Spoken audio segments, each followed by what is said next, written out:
In this video, I will be showing you how to use Chatgpt on WhatsApp.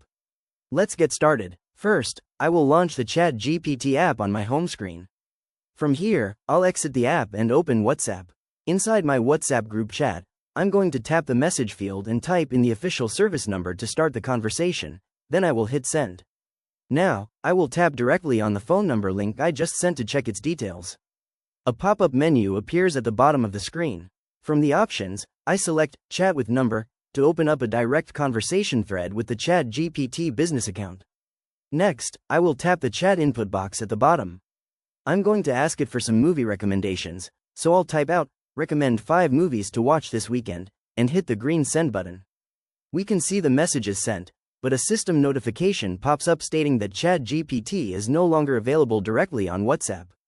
It provides a helpful link to download the official Chatgpt app instead. I'll go ahead and tap the Download Chatgpt link in the message. This opens up a browser page leading to chatgpt.com. I'll tap the Log In button at the top right to access my account. A secure browsing prompt will appear at the bottom, and I'll tap Continue. Now on the login page, I have multiple sign-in options, and I will choose Continue with Google. This redirects me to the Google sign-in page. I'll tap the text field and enter my email address, then tap Next.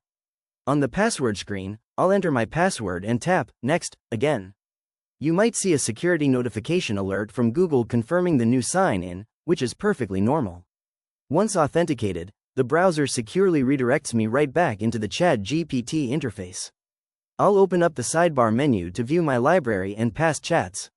I'll just tap the Ask Chatgpt box at the bottom to start using the chatbot directly in the browser. And that is how you use Chatgpt through WhatsApp's official link integration. If you found this walkthrough helpful, please consider liking the video and subscribing for more quick tips and tutorials.